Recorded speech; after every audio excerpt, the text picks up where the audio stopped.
So this is where it's like you're a little bit outside your limit when it comes to the construction zone area. So here we go. We have the plates. Now these are common when they're doing any type of underground work.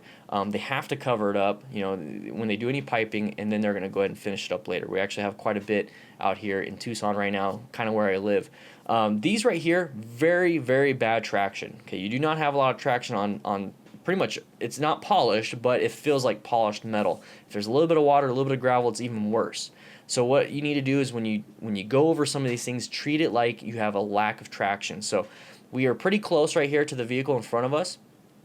In this situation, I'd kind of roll off the throttle and maintain a bigger space cushion just in case. So just like if you're riding with a passenger, riding in the rain, riding on ice, and there's gravel and all that stuff, you're going to have smoother inputs, you're going to have a longer stopping distance, and you're going to have to slow down slower and accelerate slower. Everything is pretty much slowed down.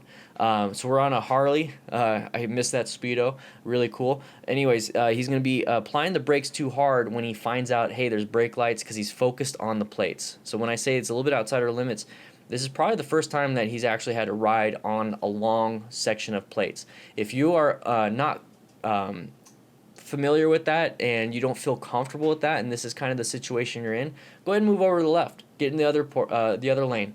And where it's actual asphalt. The asphalt's going to apply that mechanical traction more so than this steel plate's going to do. So move on over if you don't feel as comfortable. But if you are going to ride on that, let's say you can't move over, remember, increase that space cushion, increase everything, and focus on the traffic ahead. Whenever there's something, this is what I kind of talk about when it comes to skills, is that everybody, like when you first start walking, first start crawling, everybody's looking down. You know, same thing when you're first learning how to ride the motorcycle. You're looking down. Every time you brake, you look down. What speed am I at? You know, am I applying the brakes, applying the clutch, all these different things. You start to look down. You're never looking ahead. Once you get your skills up, you don't really look down at all, really. You kind of look straight, and you're just kind of doing things by muscle memory. When this situation happened, he was looking down. So this is one of those things where you're not familiarized with this type of road conditions. So everyone's going to be unfamiliar until they become familiar. So in this situation, kind of move over or practice beforehand. So this situation, he wasn't very comfortable with it. So I would say move over and then ride this when it's a little bit less crazy, because it's at dusk or the morning even. I can't tell what time it is, but definitely the sun's not in the middle of the sky.